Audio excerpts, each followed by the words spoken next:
Hello, my dear students. So, we have discussed about the ecosystem. We will continue the ecosystem class 12th biology. So, in ecosystem, we have discussed about the productivity and we also discussed about the primary production. Let us discuss primary production again. What is primary production? It is defined as the amount of biomass produced by producers in a given area by the process of photosynthesis. एक area के अंदर, एक given area के अंदर photosynthesis के through producers जितना biomass produce करते हैं उसे हम प्राइमरी प्रोडक्शन बोलते हैं. The unit of primary production is gram पर मीटर स्क्वायर, और अगर हम इसे एनर्जी में करें तो किलो कैलोरी पर मीटर स्क्वायर हो सकती है. अगर ये हमारे पास सपोज दिस ग्रास पे फीड किया रैबिट ने, रैबिट पे फीड किया फॉक्स ने, एंड देन फॉक्स पे टाइगर ने फीड किया. ये हमारे पास एक जो है फूड चेन है. तो इस फूड चेन में ग्रासेस ने एक गिवन एरिया के अंदर कितना बायोमास प्रोड्यूस किया, कितना ऑर्गेनिक मैटर प्रोड्यूस किया है, उसे हम क्या बोलते हैं? उसे हम प्राइमरी प्रोडक्शन बोलते हैं. नाउ व्हाट इज प्रोडक्टिविटी और primary productivity? First of all, productivity and primary productivity both one and same thing. What is primary productivity और productivity? The rate of biomass production by the producer in the given area per unit time. यानी कि जो biomass produce किया है producers ने given area में, वो कितने टाइम में प्रोड्यूस किया है और उसे प्रोड्यूस करने की स्पीड क्या है, उसका रेट क्या है, उसे हम प्राइमरी प्रोडक्टिविटी बोलते हैं. यानी कि इस फूड चेन में ग्रासेस ने सपोज एक ईयर के अंदर कितना बायोमास प्रोड्यूस किया है, उसे हम क्या बोलेंगे? प्राइमरी प्रोडक्टिविटी बोलेंगे. तो अगर हम प्राइमरी प्रोडक्टिविटी की यूनिट की बात करें तो ये ग्राम पर मीटर पर ईयर हो जाएगा, या फिर अगर इसे हम एनर्जी में करें तो ये किलोग्राम पर मीटर स्क्वायर पर ईयर हो जाएगा. ये आपको याद रखना है. CBSE में ये क्वेश्चन आपसे पूछा जाता है कि प्राइमरी प्रोडक्टिविटी या प्रोडक्टिविटी क्या होती है. तो आपको ये ध्यान रखना है कि प्रोडक्टिविटी और primary productivity both are related to the producers. ये प्रोड्यूसर्स से रिलेट करती हैं. प्रोड्यूसर्स कितना बायोमास प्रोड्यूस करते हैं गिवन एरिया में, उसे हम प्राइमरी प्रोडक्शन बोलते हैं. प्रोडक्टिविटी क्या है? Rate of biomass production in the given area bye in the given area per unit time. एक टाइम में कितना बायोमास प्रोड्यूस किया है, उसे हम क्या बोलते हैं? प्रोडक्टिविटी बोलते हैं.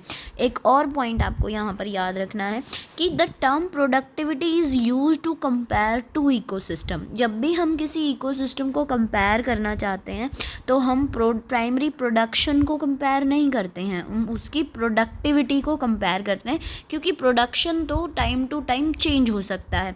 तो सपोज हम किसी की प्रोडक्टिविटी टू कंपेयर इकोसिस्टम्स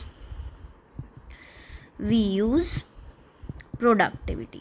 हम प्रोडक्टिविटी को यूज़ करते हैं.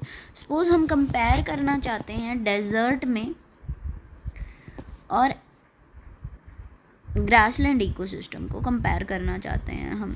अगर हम डेजर्ट इकोसिस्टम और ग्रासलैंड इकोसिस्टम को कंपेयर करना चाहते हैं, सपोज हम ये कंपेयर करना चाहते हैं जैन टू मार्च के लिए, ठीक है. तो हम ये बोल सकते हैं कि जनवरी में सपोज यहाँ पर 10 जो है किलो कैलोरी मीटर पे हमारा प्राइमरी प्रोडक्शन था, यहाँ पर 5 था.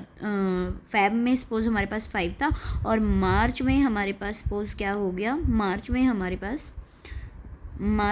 पास 10 हो गया. तो टोटल हमारे पास 25 हो गया. इसी तरीके से यहाँ पर जैन में हम बोलें कि 15 है, फेब में हम बोलें कि यहाँ पर 4 है, ठीक है, एंड मार्च में हमने बोल दिया कि मार्च में 20 हो गया. तो इसका अगर हम टोटल देखते हैं तो ये हमारे पास कितना हो जाएगा? ये हमारे पास हो जाएगा आपका 39 हो जाएगा. तो प्रोडक्टिविटी जो है वो ग्रासलैंड इकोसिस्टम की ज़्यादा है, किसके कंपैरिजन में? टेरेस्ट्रियल के डेजर्ट के कंपैरिजन में. तो प्रोडक्टिविटी को मेजर करने के लिए तो दो इकोसिस्टम्स को मेजर करने के लिए हम हमेशा प्रोडक्टिविटी को कंपेयर करते हैं, ना कि प्रोडक्शन को. अगर प्रोडक्शन वाइज देखा जाए तो फैब में एक गिवन टाइम में बायोमास सिर्फ 5 प्रोड्यूस हुआ और यहाँ पर ग्रासलैंड में 4 प्रोड्यूस हुआ। लेकिन अगर हम जैन टू मार्च तक की प्रोडक्टिविटी देखें, यानी कि रेट ऑफ फोटोसिंथेसिस को हमें गिवन टाइम में देखें, तो उससे हम इजीली अच्छे से पता कर सकते हैं कि किसकी प्रोडक्टिविटी ज़्यादा होगी, कौन से वाला इकोसिस्टम ज़्यादा प्रोडक्टिव होगा। तो उसके लिए हम प्रोडक्टिविटी को ही यूज़ करते हैं, प्राइमरी प्रोडक्शन को हम यूज़ नहीं करते हैं। उसके बाद नेक्स्ट हमारे पास अगर हम प्राइमरी प्रोडक्टिविटी की बात करें या फिर हम प्रोडक्टिविटी की बात करें, तो प्रोडक्टिविटी 2 टाइप की है हमारे पास, या फिर हम सिर्फ प्रोडक्टिविटी की बात करें तो प्रोडक्टिविटी को हमने 2 टाइप्स में डिवाइड किया हुआ है। टाइप्स की अगर हम बात करें प्रोडक्टिविटी के, तो एक है हमारे पास gross primary productivity,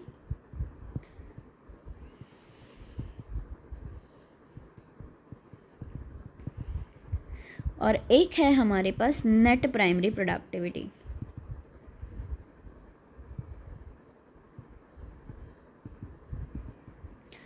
GPP and NPP.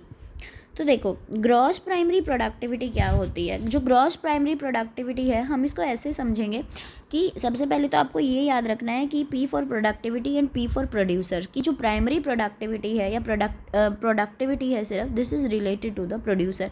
तो प्रोड्यूसर्स ने एक गिवन टाइम में एक गिवन एरिया में कितना बायोमास प्रोड्यूस किया, कितना टोटल बायोमास प्रोड्यूस किया, उसे हम प्राइमरी प्रोडक्टिविटी बोलते हैं और उसी को हम ग्रॉस प्राइमरी प्रोडक्टिविटी भी बोलते हैं। बट नेट प्राइमरी प्रोडक्टिविटी क्या है, जो विजिबल बायोमास है ना, जो हमें बायोमास दिखाई दे रहा है, वो नेट प्राइमरी प्रोडक्टिविटी है। इसको हम एक एग्जांपल से पहले समझेंगे कि फॉर एग्जांपल हमें विजिबल है कि प्राइमरी प्रोडक्टिविटी किसी एक इकोसिस्टम की हमने बोला 120 ग्राम पर मीटर स्क्वायर पर ईयर है। हम किसी इकोसिस्टम की, क्या सपोज किसी प्लांट का हमने बोला कि ये इसकी प्रोडक्टिविटी है, ये इसकी प्रोडक्टिविटी है जो हमें दिखाई दे रही है। बट जो हमें दिखाई देती है ना, this is NPP, this is net primary productivity. Actual में हो सकता है क्या, एक्चुअल में क्या होता है कि इस प्लांट ने हो सकता है 140 या 150, ठीक है, या कुछ भी 130 ये ग्राम पर मीटर स्क्वायर पर ईयर प्रोडक्शन किया हो। टोटल प्रोडक्शन हो सकता है उसने इतना किया हो, बट विजिबल इतना है। इस चीज़ की क्या वजह है कि जो ये इसने टोटल प्रोडक्शन किया है ना, ग्रॉस प्राइमरी प्रोडक्शन किया है, इसमें से अगर हम रेस्पिरेशन को हटा दें, यानी कि इन्होंने रेस्पिरेशन में कंज्यूम किया है कुछ अपना ऑर्गेनिक मैटर, जो इन्होंने ऑर्गेनिक मैटर बनाया है उसे रेस्पिरेशन में इन्होंने यूज़ किया है।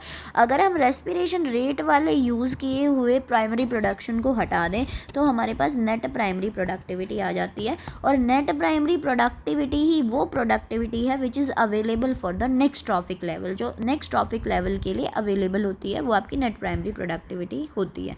तो हम इसे किस तरीके से कर सकते हैं, हम ये कैसे डिफ़ाइन करें, अगर एग्जैक्ट टर्म में हम डिफ़ाइन करना चाहें तो हम इन्हें कैसे डिफ़ाइन करेंगे कि ग्रॉस प्राइमरी प्रोडक्शन या फिर नेट प्राइमरी प्रोडक्टिविटी क्या है।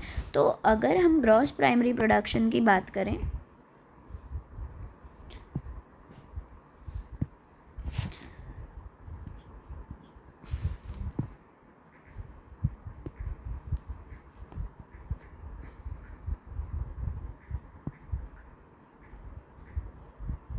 तो अगर हम ग्रॉस प्राइमरी प्रोडक्शन की बात करें तो ग्रॉस प्राइमरी प्रोडक्शन क्या है। ग्रॉस प्राइमरी प्रोडक्शन है कि एक total biomass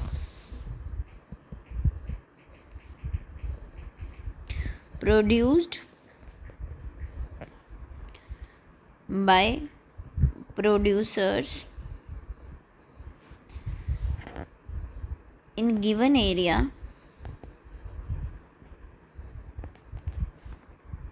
at a given time।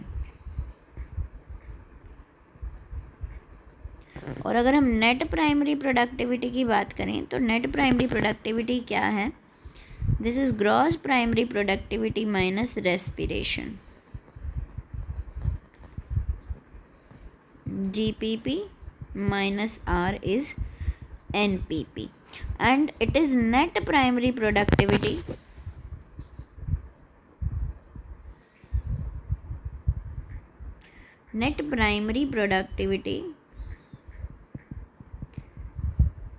which is available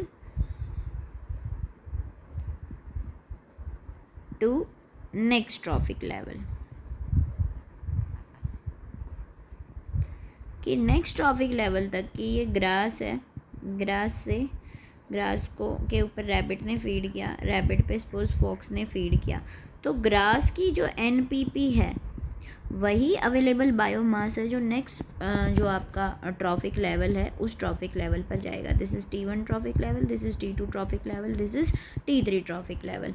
तो ये एनपीपी क्या है, एनपीपी जो ग्रॉस उसने जितना टोटल बनाया था उसमें से रेस्पिरेशन वाला माइनस कर दिया, जो रेस्पिरेशन करके ग्रासेस ने कंज्यूम किया उसे माइनस कर देंगे, फिर हमारे पास एनपीपी एक विजिबल बायोमास होगा और उस विजिबल बायोमास को ही हम नेक्स्ट ट्रॉफिक लेवल के अंदर ट्रांसफ़र करते हैं। Thank you students.